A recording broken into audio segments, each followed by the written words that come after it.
The advantage for us as a dealer to offer Cat Reman is because we can offer it at a lower cost.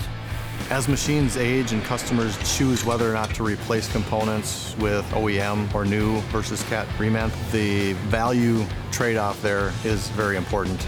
We do a lot of builds on older equipment. Seems like it's more cost effective for us. We can keep production going with the older stuff just as well as the new. It's more cost efficient with the same warranty because you've already got your major component parts. All you have to do is replace the internal parts, the parts that are worn. It eliminates having to go out and buy the new housings a lot of times. You look in today's world, an engine that costs $50,000 or $60,000, a transmission costs $60,000, $70,000. And when you can offer a major component like that at a fraction, in today's world, it's all about how can you save for next year. Cat Reman parts are probably up to half of the cost of new.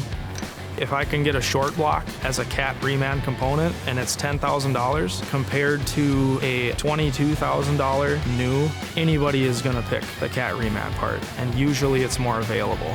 And it's also a time savings factor to the customer because it's all assembled, it's ready to go. They know that Cat quality and that Cat care is already there. Once you rebuild an engine, it's just as good as the new engine. The cylinder packs come out as a unit, everything's replaced, it's new again. They're going to get the same life out of that part as they would a new part for much less cost.